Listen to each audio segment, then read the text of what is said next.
Hi and welcome along to AFTV. We are here for another news show. Bigging up Gooner Lee is back in the place, man. You know when anytime he comes here, he brings the energy. Yes, I know it was said Turkish and Gooner Lee. It's actually me. Yeah, it's me. I'm in the hot seat today. Some would say an upgrade, who knows? Some would say downgrade. Some would say downgrade, I don't know. I never said it. Depends on the day. What do you mean downgrade? What do you do? Depends on the day, man. Depends on the day, man. Listen, just because you're the Don Robbies, I got to speak the truth sometimes, you get me? So you know what, you're rocking the pink top. Nice, man. It looks good on you. Listen, man, people say that it's just for women and big up the England women yesterday, but no, man, I'm trying to do something I different. think, you know what, that top could prove to be, my favourite one was the black one. But I am really, really liking this pink one. It's a really, really nice kit. I mean, on that, yeah, you know what, you just mentioned it. I was bigging them up this morning. I got to big them up again. The women last night, absolutely brilliant. Winning the women's Euros. And of course, captain, Leah Williamson, fantastic. And also Beth Mead winning player of the tournament. Also winning the Golden Boot as well. It's fantastic. And I was saying it earlier when we did the Bias Premier League show to Ty, and you know, we've been to see many a women's game. Arsenal have always been at the forefront of the women's game. That's one thing we can be really proud of. And to see the captain of the team coming from Arsenal and the best player of the tournament coming from Arsenal was a really, really nice thing to see. But fantastic for the girls. They were down there at Trafalgar Square today. Thousands of fans down there greeting them. Brilliant, absolutely brilliant for the women's game. And do you know what? I actually didn't realise that Leah Williamson's only 25. So hopefully she can actually bring that to the Arsenal team or Arsenal ladies team for this coming season, because I know they got pipped last season by Chelsea. So let's hope, because obviously we want to have obviously success in all forms, all sides of the game, basically. So yeah, let's hope, man. Let's hope for the best. Yeah, well, listen, looking forward to the game on Friday. Did you watch the game at the weekend?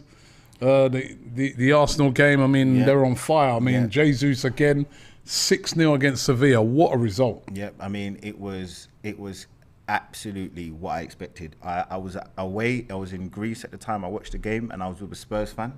I went away with a Spurs fan. He knows who he is, and I said 4-0 before the game started, and we actually won 6-0. I'm going into the season confident, Robbie, man. We're going to chop it up, I'm sure, but I'm feeling confident about this season. I will say that. I feel, and a lot of people have said, the first team's strong. We obviously have things that we need to improve with the squad. And again, I'm sure we're going to go into some of the players that are leaving from the squad to hopefully make the squad better. But yeah, I'm feeling good. And it was nice to see not just the win, but the style of play. How we did it was emphatic. Yep, and that's how we've been playing all pre-season. Yeah. We're looking ready. Yeah. I want to ask you a question real quick. How much do you put the importance for this pre-season? Because I feel like when a team does well in pre-season, you can kind of say, all right, look, well, we carried it on from pre-season. That's when they start mentioning it. When teams lose, it's, oh, well, the pre-season doesn't matter, it doesn't matter. So what do you think about the whole pre-season? I think it's a little bit of a mixture, innit? I think if you have a bad pre-season, it's not good. Like so think back to last year. We had a bad pre-season. Remember, we didn't beat Hibs. Yeah, that was the first game I remember. No disrespect to them. We didn't beat Rangers. Then we played Chelsea, we lost, and then we played Tottenham, we lost. We didn't win a game, and we looked poor in pre-season as well. You know what I mean? It weren't like it was just like loads of experiments going on and that. We just didn't. There was no pattern of play. We looked flat. We didn't look ready. We hadn't made injuries as well. Yeah. So and then we first 3 games we lost. So I do think it does have importance. Not necessarily winning every game, but how you're playing in pre-season. How are you looking? Are you looking sharp? Are you looking fit? A lot of the Liverpool fans were saying in that season 2018 when they finally won the Premier League, they actually lost quite a few, I think maybe even all their games in the pre-season, and then they obviously went on to win game after game, not losing until I think it was Watford, wasn't it? So it can be swings and roundabouts. True, and you could even reference Liverpool this season, because their pre-season's been a bit iffy. It's not been perfect. Remember, they got beaten 4-0 by Man United. Yeah. And there was people saying, oh, yeah, I mean, Darwin Núñez missed the sitter. Punes. Let's get that right. Noodles. Yeah, but then did you see him on Saturday? He looked sharp as a razor. He scored a great goal. You know what I mean? Liverpool all of a sudden looked like Liverpool. Let's not get too excited about Punes. But anyway, we're not going to digress. I think he's a good player. I think that's a good signing by Liverpool. And he looked a very, very good player. Okay, and they looked like what we expect of Liverpool. So you can't go fully off of pre-seasons, but I'm liking what I see. Yeah. Number one, pre-seasons to get your team fit, yeah? This Arsenal team's very fit. I was over there in Florida.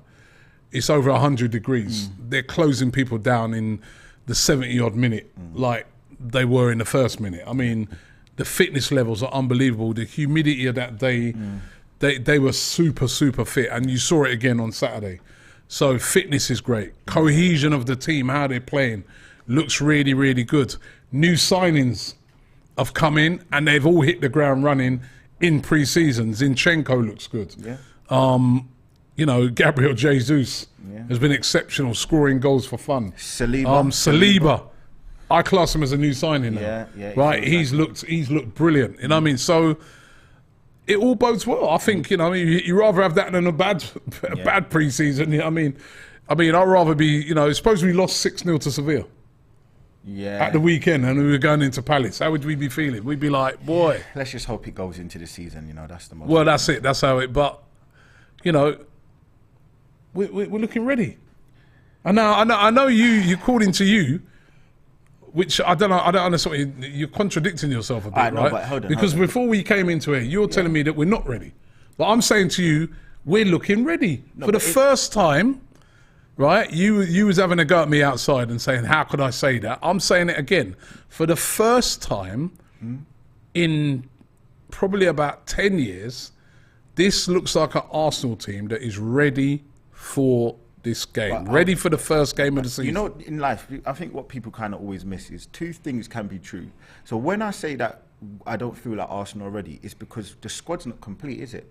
Our team can't go up consistently, and that was what was kind of put to us last season. And everyone keeps mentioning this point that we are not ready for 2 games a week for the season. I don't think because we haven't got that centre mid and that possible forward player. Because if we lose Jesus, obviously touching wood, hopefully he doesn't get injured. But if we do get injured, we're still stuck with Nketiah, who I like. I'm actually very, very optimistic. He had a good pre-season. Yeah, he has had a good pre-season. I'm optimistic, but I'm still not counting on him game in and the game out. Whereas with Jesus, I feel very confident with him. We still haven't got that backup centre mid or that person to take Xhaka's role, because we know, and we've seen it for the last 4 years, when Xhaka gets into the season, he either gets a red card, he gets so many yellow cards that it kind of adds up to being another red card, because obviously the 5 before December.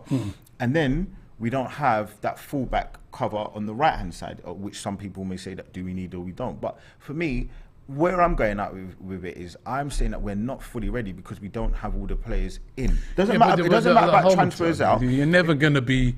At this stage, no. But what you're never going to be fully ready. The transfer window's still open. The transfer window's open until the 1st of September. So I'm right to say that we're not ready now. Well, I guess if you put it that way. But hold on, wait a minute. Going in, what I'm saying is going into the first game of the season, right? I see Arsenal. Obviously, it's not complete because not every single player is fit. You know what I mean? Because Tierney's out, right? Tomiyasu's out. We're going to talk about him in a minute, but Tomiyasu's out. Yeah. There's still players missing. We haven't seen Fabio Vieira yet. He's not been able to. So it's not perfection. But what I'm saying is when I look at the team, we're ready for that game. The starting 11 is ready for the first game against Palace. You know why we're not ready? Because, again, if something happens to Xhaka in that game... If. Yeah, but that's what we do. We have to think of the worst-case scenario in football because you just never know. So in that game, if Xhaka gets injured, who are you putting on? because we Yeah, can't. but then every team could say that now. So but no that's my team's whole- ready then. No, but that's my point. So I'm happy with what we've done so far. Of course, I'm very happy and I'm very optimistic. I've said I believe Arsenal getting third. I've said it and I can keep saying it until I'm blue in the face. But I am also going to be honest and say that we're still not 100% ready. And I'm not too worried. Well, no, we're not 100%. My thing is, you can't. I'm not looking at other teams. So if Tottenham aren't ready, if Liverpool aren't ready, and they haven't got all the players, if Man City aren't ready and they haven't got all their players, Chelsea, I don't care. I support Arsenal, so I want Arsenal to be in the best position. I don't really worry about what other teams are doing. I need Arsenal to just make sure we get that centre mid and that wide forward. Or that Who would you like? I just want Tielemans. I've been saying I'm happy with Tielemans. I feel like people underplay how good he is. People keep mentioning this defensive thing that he doesn't track back, which I just think is nonsense. And I'm really hopeful that we can do something kind of good for the season. If we get Tielemans, I'm feeling good. Do you know, I was talking about it on my transfer show this morning. I was saying, do Arsenal need to get their skates on this Tielemans thing? They seem to be very casual. They seem to be, that's if they are actually going to get Tielemans. Yeah. But they don't seem to be on a rush to get Tielemans, right? But I get a little bit nervous with this situation. Like, for instance, seeing the news today that Newcastle have come back again now for Maddison. Yep. They offered 40 million last week. They're now offering 50 million plus add-ons. Now, what if they sell Maddison? And which is starting to look like Maddison could go because Newcastle have got the money to get it done, right? There's also Fofana being linked with a move away. Apparently, he'd like that move to Chelsea. He's getting linked with a move away.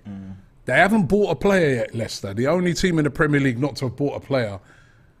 Schmeichel's being linked, their keeper, with a move away. Yeah. I mean, their fans are going to lose it. And then they might be thinking to themselves, well, we can't afford to let Tielemans go if we've lost Maddison, lost Fofana. Do we need to just move in now and get that deal done? The only thing I would say with the Tielemans thing is I don't think that Leicester will have an actual choice because he's in the final year. So whether or not these other players go, whether or not Fofana goes, obviously their keeper, that's actually irrelevant because the keeper position, that's nothing to do with Tielemans. But will they be as desperate for money if they say let Fofana go? The rumours Leicester want 85 million, right? And then say they let the keeper go. They let the keeper go. Kasper Schmeichel. Say that's another, I don't know, call it 5 million. 5 million. And then they was to let Maddison go for, like, say, 60 million. All of a sudden, they're flush. They might turn around and say, well, you know what? Tielemans, we're in no rush to let you go. We rather you, as a matter of fact, we know we lose money on you, but we'd rather you stay. Okay, fair. I'm just getting a little bit nervous with that situation where I'm thinking to Arsenal, wouldn't mind to see you get a move on with this one now. We're playing Leicester next week. Yeah. Imagine going into that game and then, you know, we're going to, like, poach their best player. Again, one of their best players. I don't think... I don't know. I'm just wondering if that's if indeed we are actually in for Tielemans. Yeah. Do you think we are? I don't think that with all the reports that's been going on and all the other stuff that we've been seeing and hearing and, like... I just don't think that we're not in for him. Whether or not he's our first choice, I mean, obviously everyone believes this for Fabrizio and what he says. He's been saying all summer that he's our number one target. So if that's the case, then we have to go off that. There's obviously been loose links to Paqueta. There's been other links to Savic as well. We're going to kind of talk, I'm sure, in a bit about a player that's going to be going from that centre mid, obviously as well as the likes of Ainsley Maitland-Niles that possibly is going to be leaving. So I do think that going back to the sort of overarching point, I just still don't think we're ready because if we lose Xhaka or if we lose Partey or if we lose a forward, we're stuck. Well, on that, you're talking about midfield player possibly going. Lucas Torreira, according to Fabrizio Romano today, tweeted out that Arsenal received a proposal from Galatasaray in Turkey. It will be a permanent deal, waiting for the player to agree on personal terms. So I know I've seen lots of rumours that he's definitely going to Galatasaray. He's not agreed personal terms yet. Now, Arsenal are prepared to accept and sell him. There's been talk of a fee of around about, was it 8 million I'm hearing or something like that? Wasn't that Leno? I think it was in its 5 million. 5 million, which is like nothing. But Arsenal looking like they just want to get him off the books, just, you know, get rid right now. I don't know, for some reason, it seems a bit of a strange one. Galatasaray, for a player that's been saying, I'm homesick. Yeah. And, you know, I mean, there's not going to be many Uruguayans living in Istanbul, is there? But do you think though, like he's sick of London life? Could it just be the weather? Because you have to think. It could be. Like, could be. As much as we're used to it, living in London, we're used to this rainy, poor weather and not really having a great summer. But some people just really love the sun. Some people just need to feel good and they feel happy. He should have known that before he came here, innit? Yeah, but he was 23 at the time. He was young, excited. It's a big move to the London city, like capital of England, you know. So I'm looking. For me, I just feel like he needs to go. Edu said a couple of weeks ago, actually, in an interview, sometimes it's better to just get rid of players, even if it's free or just for a minimal amount. Yeah, this is looking like another one of those, isn't it? Same thing, I think, I've been hearing that we're going to sort of terminate Bellerin's contract. That's another one. Mari looks like he's going to be going out the door for peanuts. So, well, he was linked with a move to Fenerbahce. Yeah. And apparently he said, no, I don't want to go to Fenerbahce. Yeah. I want to go to Italy as well. So, I don't know. I'll be a bit surprised if Torreira accepted that move to Galatasaray, but they are the team that's into him. There are many other teams that are looking at him as well, but that's... I'm a little bit surprised by that one. Let me get into a couple of comments before we dive back into it. Want to hear from you guys if you think he'll accept that move to Galatasaray. There are some people who think we should be keeping Torreira. You know what? Let's read the comments. We'll talk about it. Have a think about that. Yeah. You know what? Trevis says, me and Papa D, rolling fish cakes, loving the show. Ice G says, all we have is a starting 11 and Eddie, nobody else. Well, there are players coming back from injury. We're going to talk about Tomiyasu soon. I wouldn't exactly say that. But Ed Isma says, I could not go to the Orlando game, unfortunately, but I am excited for the new season. And most of my friends are Chelsea fans, and they can't look at my face. Brilliant. Big up, Ed. Cirque says, Waff Lee, FC. He says, Thanks for the super chat, brother. He thinks you're waffling. You're right, Sex, man. No, I'm only joking. I'm only joking. Listen, anytime anything comes out, I'm always going to counteract it with something. Right. It's Sosa says, if Saka gets hurt, you put Zinchenko in and KT tucks in at left back. He's not fit yet. Yeah, that's the problem. Yeah. Although apparently he's back in training as well. We are ready, fam. Yuri or no Yuri, let's go. Come on, you Gunners.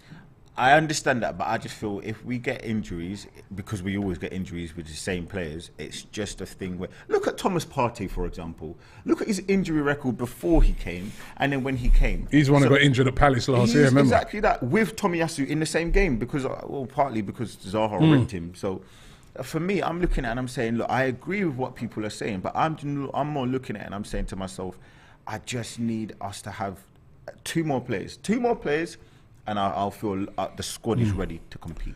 Trevor says, if Arsenal beat Palace, my nose is going to be ruined. Shreff says, Robbie, I feel the media make the most fuzz about Arsenal. No respect. Look at United. Not a word by the media. Mikel proved me wrong with Zinchenko and Jesus. Clearly, there's a project, and there is a project in motion. Your guy Lisandro Martinez. Yeah, I mean, look, I was watching. We didn't get him in the end. I was watching him yesterday, and he looked good. At the end of the day, look, I'm happy with the squad that we have. Like, that's all I'll say. I'm happy. I thought he was going to come on there and retract what you said last time about him being better than Gabriel. Well, listen, hold on. You think I ain't forgotten that one? You're coming on there trying to remind me about, did you forget this? You forgot that. Remember that one? You asked me a question. So you remember that, yeah? Me. Hold on, don't try to trick me. I ain't trying to trick nothing. This is what you said. If everybody's fit, you said if everyone's fit, where's he going to play? And I said, at that moment in time, I would say that... Centre-back, you said? I would have to say the left centre-back position. And then we got into the whole point with, actually, in truth, it was more so that was Tierney. But I do think that Gabriel's a very good centre-back. I just think that sometimes he makes bad decisions. And if you look at the game against Sevilla yesterday, do you remember in the first half when he missed the ball and they went through in the first half? Go back and watch it. He makes silly decisions at times. That's a fair point to make. Would you rather him or Lisandro Martinez as centre backs? Oh, listen, if he plays for Man United, I ain't trying to say that he's better than nobody, man. Oh, so that's the only reason you're switching. Oh, of course, no, yeah, I'll flip flop any day of the week with that. Yeah, anything to do with Man United. You're worse than Rishi Sunak, you know what I mean? Please do not vote him in power, please. Yeah, you know what, Alessandro Martinez, I do think he's quality, but I'm still. It's a little bit like Torreira, you know. Yeah. When Torreira first come in, I was like, he looks a bit small, man. Do you know what? To be playing in that position. Do you know what's funny with the Martinez thing, which is a bit of a side note? Everyone keeps saying how this whole thing about Ben White, he's too short to play centre back. But then they brought Martinez to play centre back. He's 5'9". I do find that a bit strange, but look. I think Lisandro Martinez is a quality player. I think if Arsenal bought him, would have played left back. Yeah, that would have been fun. And I'm still looking and thinking that Arsenal, I'm glad we got Zinchenko. I think he's used to playing centre back. He's a Premier League ready player. £57 million. Yeah, that's craziness. I mean, for Lisandro Martinez, that was a lot of money, man. But stupid people do stupid things. Welcome to Man United. Welcome United, mate. Ash says, doesn't make sense for us to pay £30 million for Tielemans now to play 2 more months when we can get him in January for a massive discount. He wants to come and we'll wait. We have enough cover for 2 months. Actually, you know what?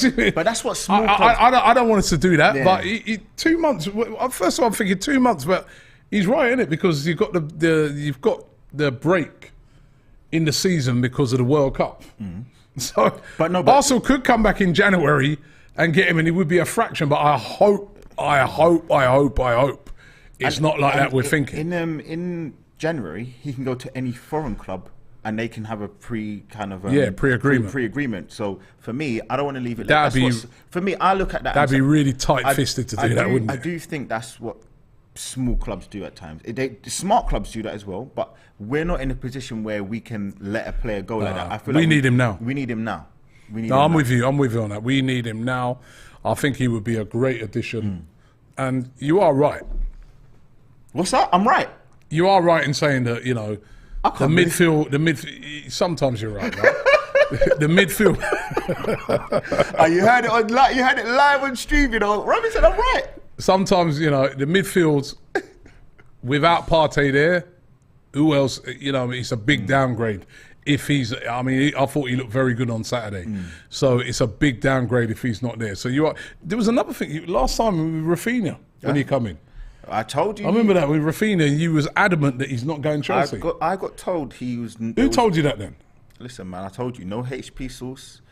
You know what? You know how bad it is? I got clipped on the 360 TV, not the YouTube, the Instagram page. Everyone was clipping up saying I'm chatting rubbish. Look, I'm right, man. What else he got? What other... I just heard that Hector Bellerin is they're cancelling the contract. I heard that we're going to let him go for free. All right. I heard him. We're going to let him go. We've heard that rumor a lot. Exactly. But you're saying definite. I've heard definitely. They're looking at it because there was a £4 million bid that was from Robbie. Yeah. And apparently that's not real. Apparently the agent is working on, because Bellerin's happy to forego his salary to leave. So who do you know then? Listen, man, I know people in high places, man. What can I say? Who? 1 Don, 2 Don. Come on then, who's your connect? Listen, you got to pay me. Listen, there's a nice watch there, man. We got to do a trade, man. Who's trade, man? Come on, who's the connect? There's a nice watch there, man. We got to do a trade, man. Right. Zamir says, imagine having Tomiyasu and Nketiah at the back. Right, and Keenan says Emile Smith-Rowe and Vieira are 8s.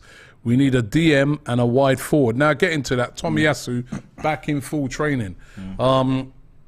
Again, I don't think we realise how much injuries he's had as well. Yep. I mean, started off the season, we thought to ourselves, right back sorted. Yep. This guy looks the business. He's got injured and we've barely seen him. He hasn't played a game in pre-season. I'm getting a little bit worried about this now. He's back in full training, but... What I will say, though, I do think with the whole Tomiyasu thing, I'm more thinking that it's been a long time coming, only because they're trying to protect him, because he got injured. He came back for the Liverpool game, didn't he? And then we didn't see him until the end of well, for the whole season, we didn't see him. So for me, I do look at it and I'm saying to myself, I just feel like Arteta is trying to protect some of the players, because Tierney, he came off after 26 minutes in the first game against Nuremberg, and then we ain't seen him since. Why? Seen him since. So I think that's worrying. That we've not seen him. Like these are pre-season friendlies, right? We've not even seen him for another half hour. Why is that? I feel like they're trying to protect because everyone knows this is a big season for Tierney as well. I think the manager knows this as well. Like for me, I'm looking at it and I'm saying, Arteta's probably saying to himself, actually, I need to keep this guy fit. What is the best thing, and how are the best ways that I can keep him fit? I don't want to rush him back. I want to let him have as much recovery time as possible. We bought Zinchenko. He's a very serviceable, very, very good and adequate left back or inverted full back, whatever it is you want to kind of refer to him as, in that position. And I'm that's what I'm thinking. I'm thinking that he just wants to keep him fit, because it was only last season ago he was touted to be the captain of Arsenal. So Arteta clearly likes him. Arteta doesn't want to get rid of him. I do just think that there are other things that are behind the scenes which Arteta just wants to make sure that he comes back and he doesn't break down again. You know, like you played sport before, everyone's played sport before. When you come back from an injury, you need time. You need time, and that's the best healer. Time is the best healer. Captain Sal says, is Gunnosaurus your source? I mean, if he is, it's working. If he is, it's working. If Tomiyasu is fully fit, would you start him against Palace? I don't think he's fit, so no, I don't think he's fit. No, but if he was, no, because he hasn't played. He hasn't played. At least Tierney's played 26 minutes. I wouldn't even risk that. I wouldn't risk it. And you know what? Last season, it was that game where, as you said, Tomiyasu and Partey got injured in, and I remember Zaha just tearing Tomiyasu to shreds in that game. I wouldn't feel comfortable. I wouldn't feel comfortable him playing in that position. Just for the first game, I think maybe bring him in the second, third game where he can get time, you know, to ease himself. By the way, I was chatting to a Palace fan today, and I didn't realise that Zaha's in the last year. He's got 1 year left after this season. Should also be going. I mean, I know we're looking for a wide player. Wouldn't he be a good shout to? How is he? 29 now. Could you imagine Xhaka and Zaha on the same team? Would always play with 9 men. They always get sent off. Would have to have a sort of anger program going on 24/7. Anger management. I like Zaha though. I think he. No, I do like Zaha, but he'd be a good. His output sometimes can be a bit questionable when he doesn't get his own way. He scored about 14 goals last season, man. Yeah, no, he did. But for me, I do just think it's could be unplayable on his day. That's what I was gonna. It's a bit temperamental. He has too many peaks and troughs in the season. He will have a cluster of good games, and then he goes a couple of games too many without scoring. But I do like Zaha, man. I think he's a very good player. I like Zaha. I like what he's done for the community. When I was looking at well. that, I was like, boy, you know what? I mean, people are talking about Cody Gakpo and play. I don't know, Cody Gakpo's a lot younger, but Zaha.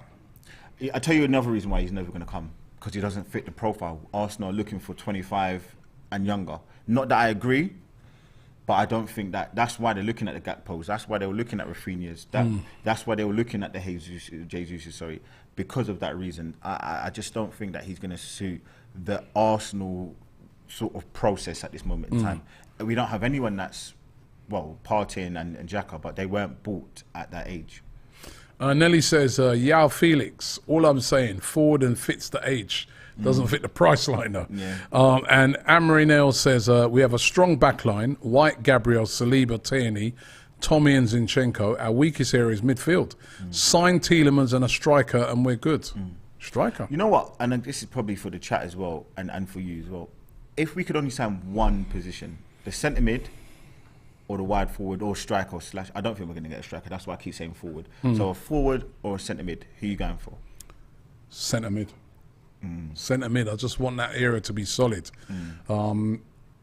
That's the base of your attack. That protects your defence. Your midfield needs to be strong. I felt last year in a lot of games the midfield weren't good enough. You know, especially when Partey was out. We've got to strengthen that area. It's been a problem for a little while. There's good players in there, but we're always one player away from problems there. So that would be where I'll be strengthening first. You know what? I'm going to tell you something, and I'm probably going to sound like a madman.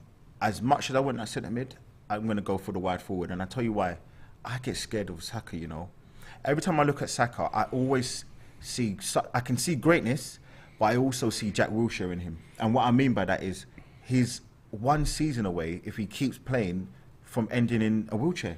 Because he's always, and they call Jack Wilshere, and as much as I love him, he was one of my favourite players growing up, and I thought he was going to be the next big thing. But they call him Jack Wilshere because, not Wilshere, wheelchair, because he was always injured.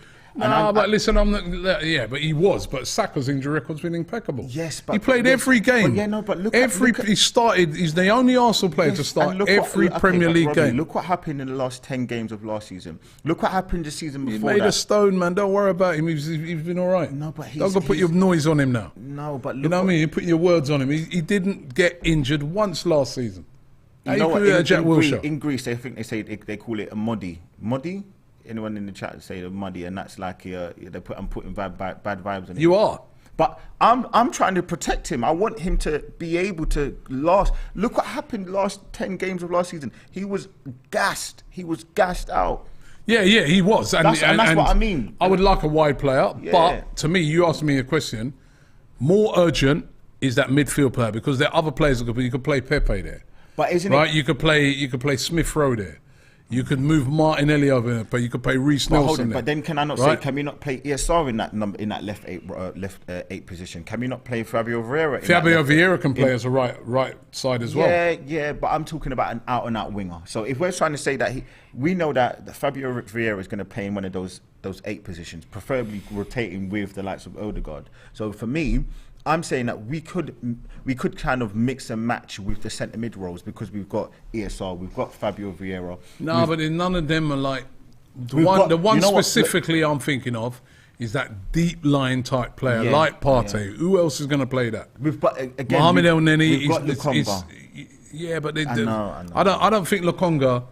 I don't know. When I've seen him playing that role, he's not really worked for me. I think Lokonga is more a box-to-box midfielder. Yeah. That's where he seems to look best. He did look best, good against. Right, but when you play him deep, I don't know. He's not impressed in that area for me. Let's go and get someone who's a specialist in that position. And for me, that's the obvious one is Tielemans. Yeah. You know, going back to the comments. Cobby Sparks says, I agree with Lee. Ready means squad, not first 11. Ready. Was nice to meet you in Orlando, Robbie, but damn, your American accent is as good as Sonogo, he says. What I would say is also some of his thoughts about the squad being ready as well. Yes, but I'm saying this: what squad is completely ready going into the first game? The other squads, I'm saying that as far as I'm think bigger. We got to think for Arsenal. This is the first time I've seen us going into the first game against Crystal Palace, and I can look on that team and say we are ready. We're fit and healthy, right? All right, there are some injuries, but on the main, we've got a team. Put it this way: we've got a team going into that first game that's ready and capable to beat Crystal Palace. You know what I'm going to say? If they've turned up. You've been cronkied, and what that means is your standards have been lowered. How's the standards lowered? That's why you're saying this, because if but we bought in players and things like that. But no, you don't need to worry about what other teams are doing. I've been cronkied. What are you on about? You don't have to worry. Behave yourself, man. Instead of coming on one man show about I've been cronkied. Hey, you're cheeky, you know. You've been cronky, man. Listen, hear what I'm saying, though. You're worried about other teams. I don't want you to worry about other teams. Worry about what Arsenal are doing. I am worried about, but I'm just saying, logically, right? Are Man City ready going into their first game? I don't want to worry about Man City. I'm worried about Arsenal.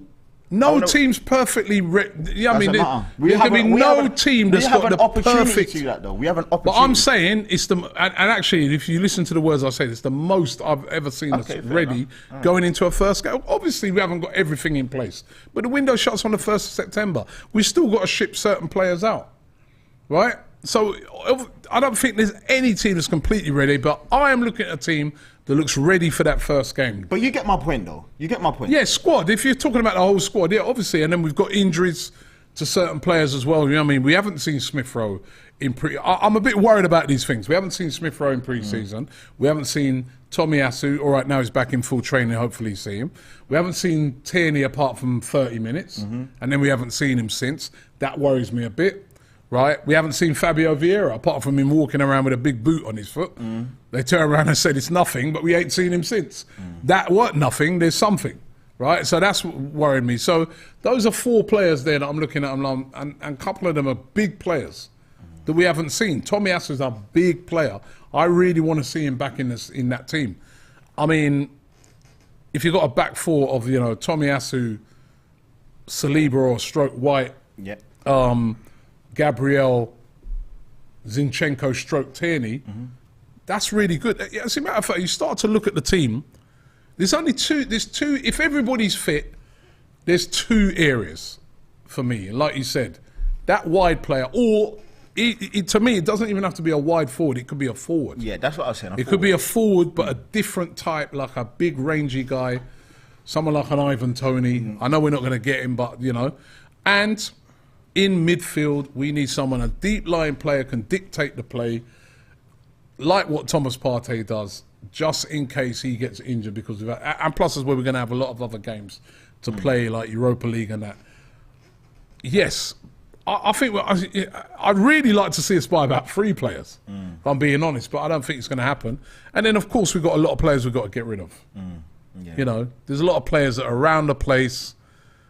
Stinking out. And we're starting the season now. We don't need to, you saw them all training in that game on Saturday.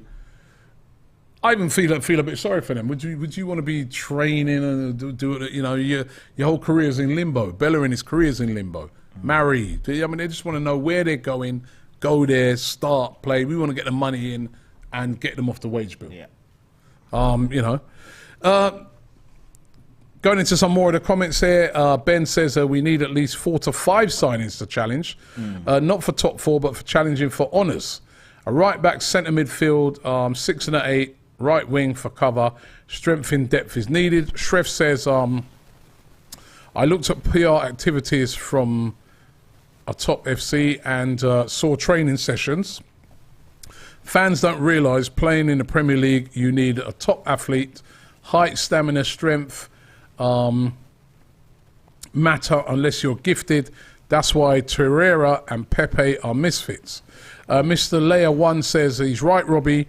JW did play all season's games before the first injury, and then we all know what happened. So we need to protect Saka. Yeah. Well, we need to protect Saka. Maybe play Pepe a bit more if he stays. Julian Olaf. Yeah. Why not have a little gap in there? Help me out. Julian Olaf. A midfielder should be the main priority now, he says. And FRL says, do you think El Neni is underrated? He's not underrated. He does his job, and he does it to the level that he can. My only problem with El Neni is he's not good enough to play 3-4 games in a row. El Neni's good to come in for 45 minutes, or he's good to come on for two games in a row. Any more than that, when you start to put expectations on El Neni, and I'm only going off what we've seen before, he's not good enough. And that's not to downplay him, because when he comes on and does a job at times, I remember that Man United game, 2 seasons ago away, and he was absolutely out of this world. I remember games in the Europa League where he's come in and done well, but I'm now looking at the base level of Arsenal is improving, and we're not relying on people like Holding. We shouldn't really be relying on people like El Neni too much. So for me, I want to have a basic player, or someone like maybe Fabio Vieira, if he lives up to the kind of quality that we've seen and people have said about us. The people like Tomiyasu should be rotated with maybe someone like a Cedric who is serviceable, someone like Zinchenko, and then you've got as a backup, or vice versa, you've got the likes of Tierney. So the base level needs to improve. We're not having to rely on these other players to play game in, game out if there's an injury, if we need to kind of rely on these players for any other reason, and because obviously we've got 5 subs this season, and then he's going to get game time. So I don't want him to be playing 3 games in a row, 4 games, because that's when an issue arises. And Tomiyasu, are you worried about the injury record? I'm not worried. I'm not worried about Tomiyasu. I'm more worried about Tierney, if I'm honest with you. I'm actually even more worried about ESR because he's so young. Because he's what? He turned, was it 21 the other day? He turned happy birthday to him as well. He turned 21 the other day. And I'm looking at it and I'm thinking, at 21, you got a body of a 45-year-old. And even nowadays, 45-year-olds actually, they're quite fit. Obviously, they're doing things like Pilates, they're doing all the other stuff. I'm sure he's doing all that as well. Listen, he's eating too many Chinese, I'm hearing as well. Too much Chinese. He needs to lay off that and get in the gym and do some work. Who did you hear that from?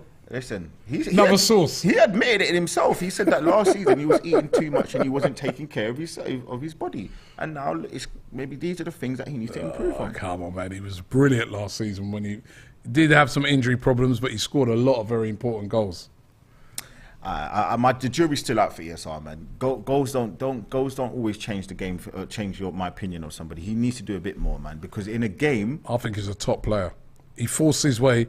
He had such a good season last year that he forced his way into the England squad.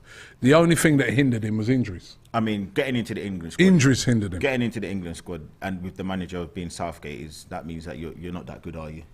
I'll tell you that much. What are you talking about, man? Southgate is not that good as a manager. So if you're choosing, what are you talking about? If you're choosing ESR, I got to contemplate whether or not you're a good player, because you're playing Mount over certain players. You didn't play Jack Grealish because you didn't play for Man City. You play Harry Kane even though he stinks up every game. You're playing Harry Maguire. I could go on with the mistakes that he does. He didn't do too badly, and he got to finals of the Euros, lost on penalties, and also got to a semi-final, something of a World Cup, something we ain't done for nearly 50 years. I've said it before and I'll say it again. Even a broken clock's quite right twice a day. You're harsh, man. Man. I think Emile Smith-Rowe was brilliant. I really did think last season the only thing that hindered him was injuries. Too many peaks and troughs. But again, that's not to dump on him. He's only 21. Important player for us, I think, to get back fit as well. Will play a big role.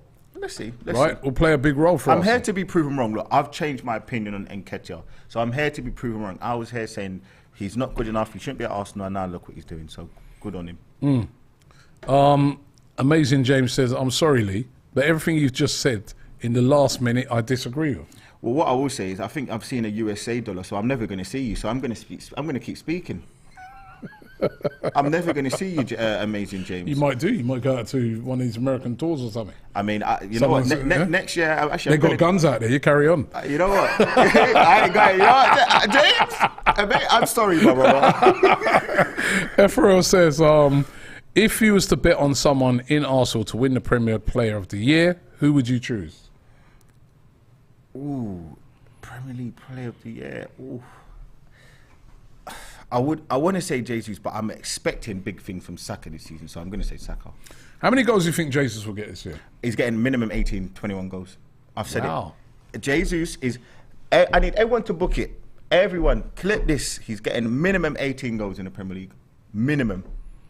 I can't see how he doesn't. I can't see... I said this ages ago.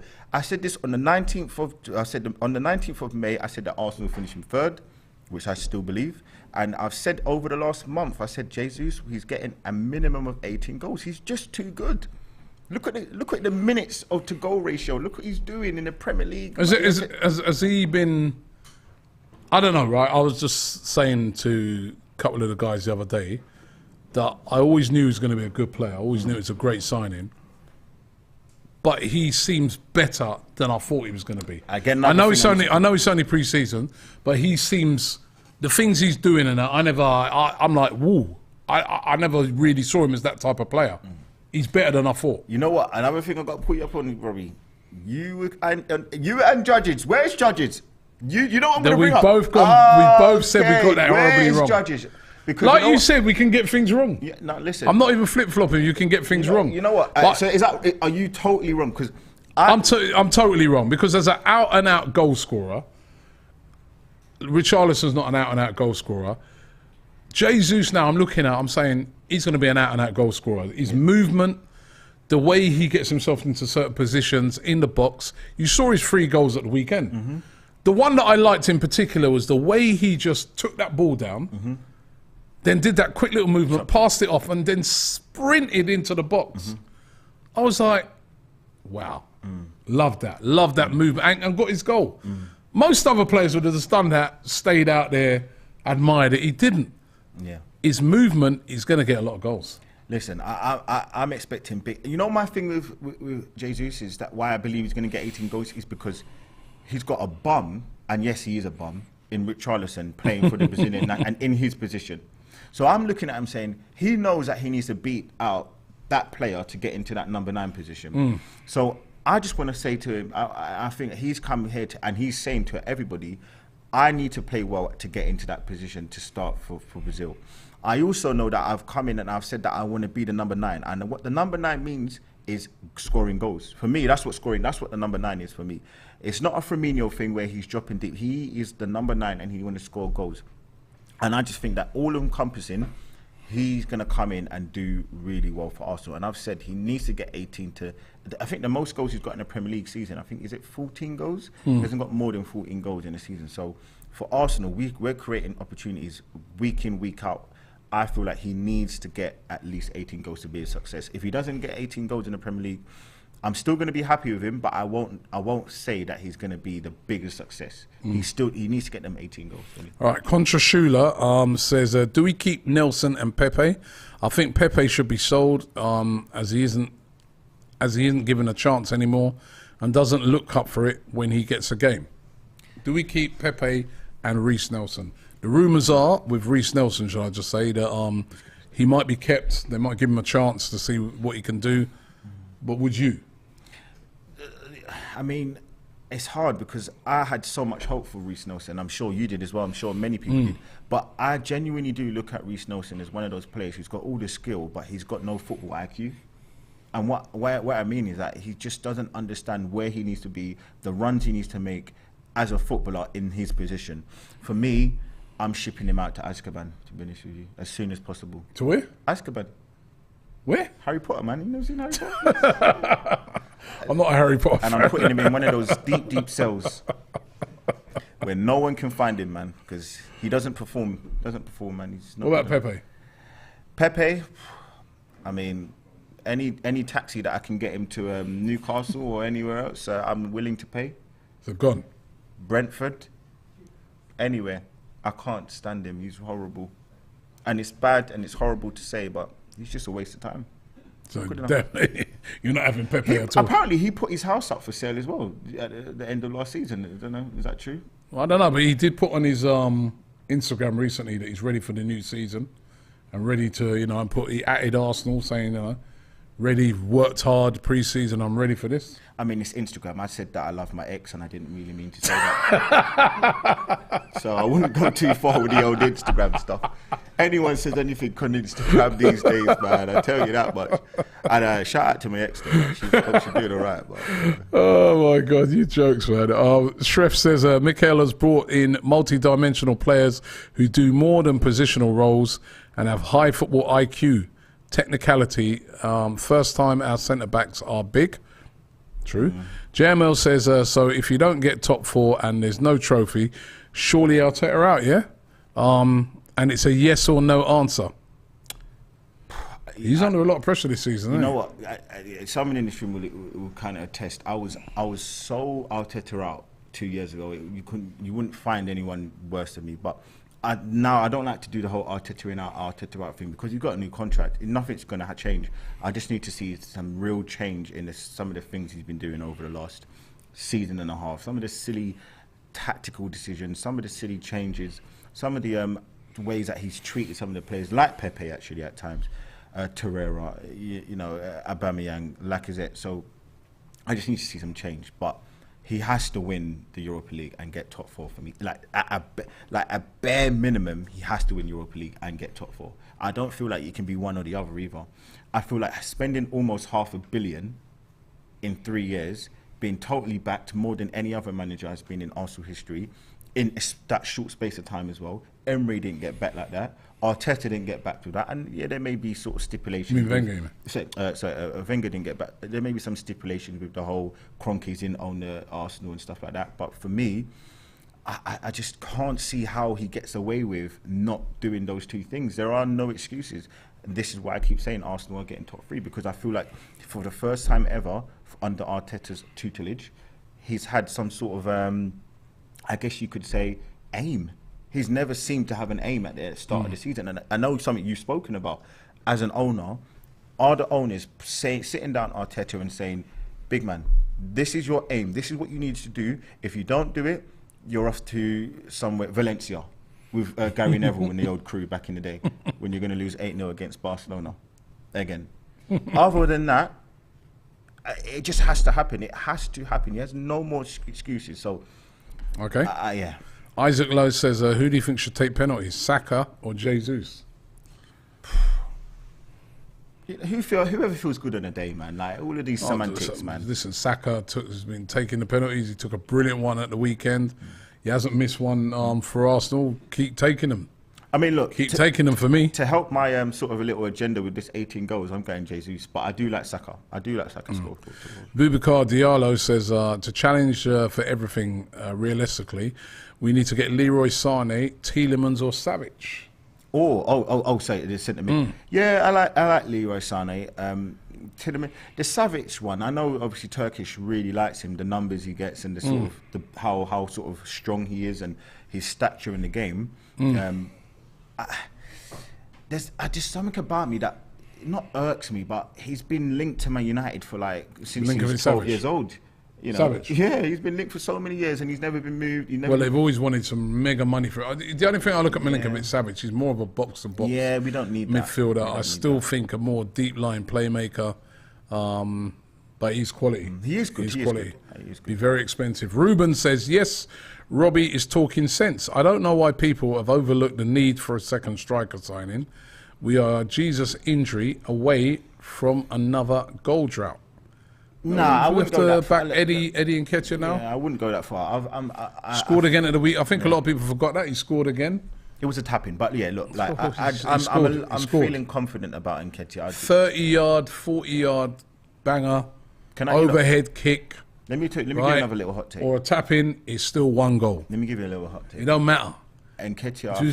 If sorry to cut you, if Jesus scores 18 tap-ins, you mind? No. And I think Nketiah is going to get 10 Premier League goals this season. 10.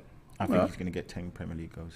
He's going to get goals against those bottom feeders like your Bournemouths, probably your Norwiches, stuff like that. I think he'll be trusted as well because we've seen a lot of link-up. I think he's already trusted. Yeah, I think he's going to be trusted in some games. And you know what? I tell you what, I think he's going to be trusted in some of the big games as well. Do you know what I found quite exciting, right, was seeing him playing with Jesus. The link-up was nice. The link-up was nice. The pace of both of them, the closing down, and he's bulked up a bit, isn't he? You can see he's bulked up a bit in pre-season. I'm kind of excited to see what Eddie Nketiah can do this season. Yeah. I mean, let's not go. I'm not excited. I am personally excited to see what he can do. Let's not go too far, Robbie. No, I'm going with this. I'm going with this because we've got to back our homegrown sometimes, man. We've got to back our homegrown. Are you backing Reece Nelson? Well, with Reece Nelson, how I look on Reece Nelson, right, is that Reece Nelson. hey, that was like Stormzy. That was that Stormzy clip. Listen up. Reece. That was that Stormzy clip. Reece Nelson. Reece Nelson, God. right? He's got the pace. He's got the trickery and the skills. I think the one thing he lacks in his game, for me, is the aggression. And when I say aggression, I mean running around and thumping up man like Saka, right? I mean just aggression. I want to see a bit more aggression in his play. If you look at Saka, he's got that aggression. He's like, he'll get the ball, he'll drive up, man. He's up in your face. You know what I mean? Same with Martinelli. You know what I mean? An aggressive, attacking player. Same with Jesus. I look at Reece sometimes a little bit passive, you know what I mean? I'm like, yo, Reece, you need a bit more devil in you. Yeah. You've got it. You've got the ability. You've got the quality. If he could get that in his game, I'm telling you, he could be a top player. We wouldn't need to go out and buy a wide player because he's got everything else. But every time I watch him, I'm just like, he's low mo. He's got a low mo. I'm just like, yo, someone just needs to get out and just say, yo, bro, do you know you're a wicked player? Go out there and just brock up, man. I mean, you've got it. That's what I feel of him. Whereas with Eddie now, I see a guy who, all right, is, and I've criticised him heavily over the years, but I've seen a guy that's really grown, I see a guy that's really aggressive. He believes in himself. I looked at that whole 14 thing, taking the number 14 shirt, and I said, you know what? Credit to him. And I know when a lot of people were losing it, I don't know what your view was on it, but I was like, you didn't need to take that number. And you knew by taking that number, you're going to bring down some controversy upon your head because you're taking on reason, but you're backing yourself. So to me, I like those sort of traits, what I'm seeing in him. Now, obviously he's got to deliver with it. But from what I've seen of him in pre-season, he's been an exciting player to watch. Yeah, but, I mean, with the whole Nelson thing is, sometimes you just have to look at a play. You have all the skill, but you know the F2, the freestylers, they've got a lot of skill as well. But no, and this is not even to take the mic. I'm more saying that they have a lot of skill, and so does Nelson. But does he have that IQ? You know, does he have? I think he's got the IQ lead, but what is that? Seriously, he lacks that aggression to me. You know what I mean? And every top player, especially in those positions, they've got that.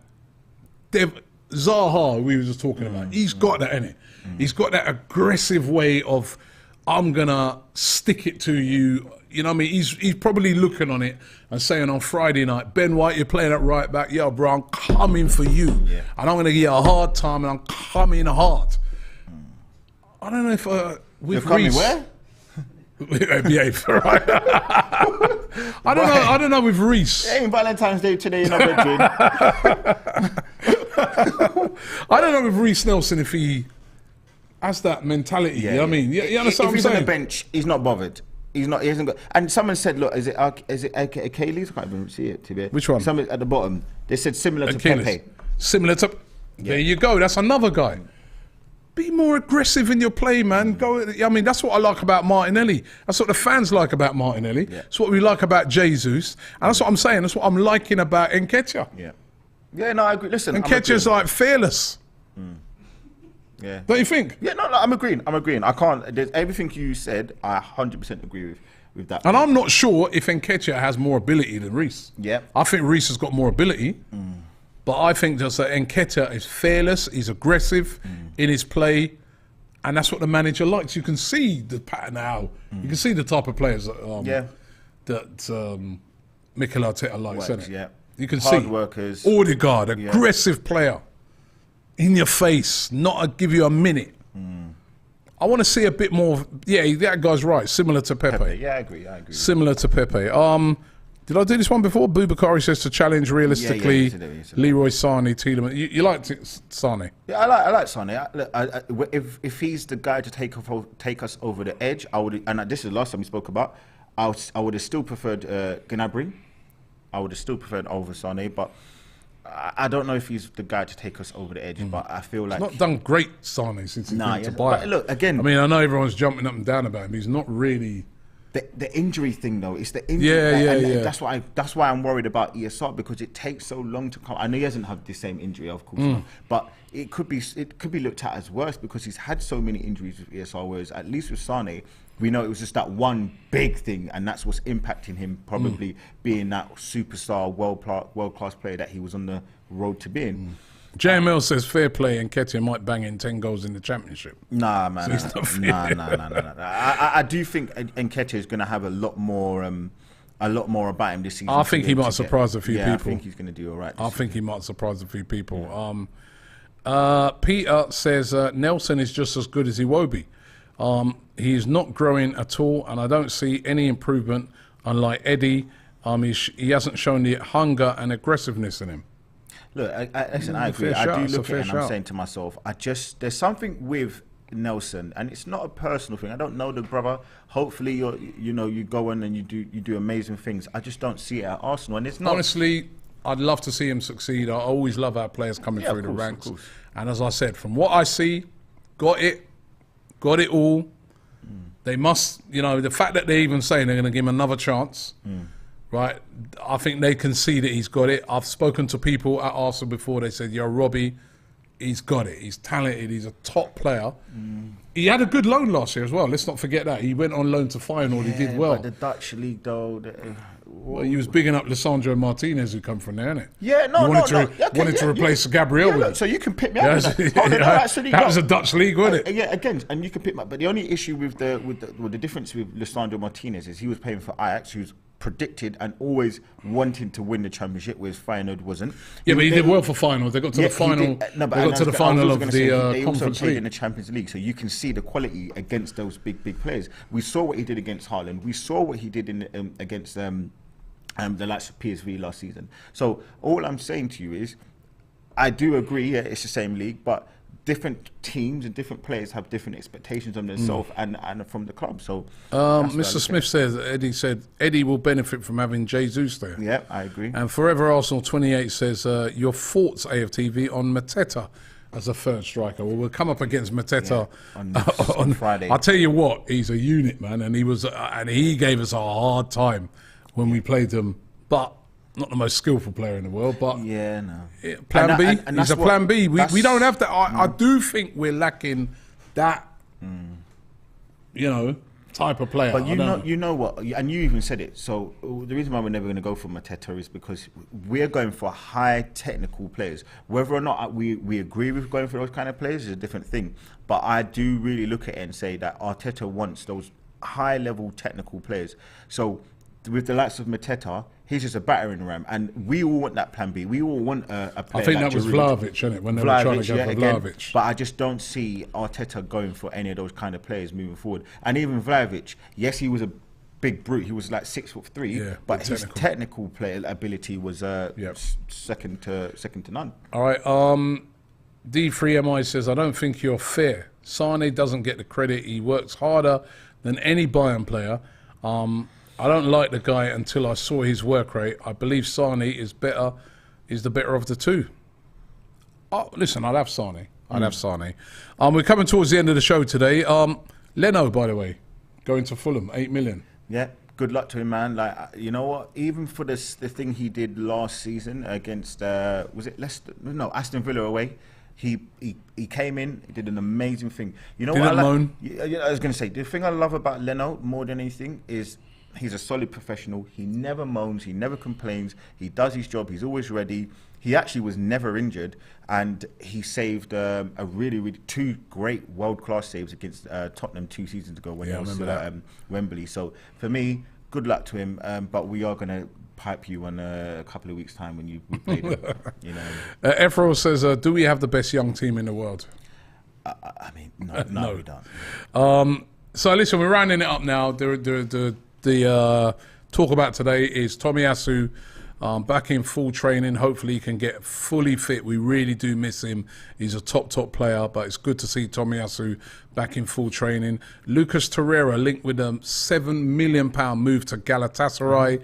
Apparently Arsenal are agreeing to sell him. It's down to Torreira. Can he agree personal terms? If he does, he will be a Galatasaray player. As I said, will be a bit of a surprise to me seeing him going to Galatasaray when there's so many teams in Italy after him. But that is the big hot rumour today. And also we're looking forward to the game on Friday night. Lee, it's been a pleasure as always. Always love your controversial views. You've been brilliant. It's good, are you in Friday? I'm not sure. I don't know. I'll speak to them. They sacked you off, eh? Nah, you know what? Listen, every other week, man, I'm just being told what's going on. But anyway. By the way, so was it in Greece? Ouzo? What will you bring us back? With the bottle? No bottle or nothing? Listen, I tell you what, I'll bring a cup and go back for you if you aren't. Well, where is it? Back in Greece. Listen, thanks for watching the show today. I hope you've enjoyed it. Don't forget we're going to be back tomorrow. Again, same time with the evening show. Building up all week until that game on Friday against Crystal Palace.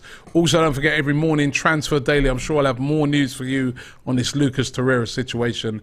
Every single morning we're here with Transfer Daily. And all of our regular shows. Check out the Bias Premier League show that I did today with Ty. That is out right now. All right, thanks for watching the show, and we'll see you tomorrow. Peace.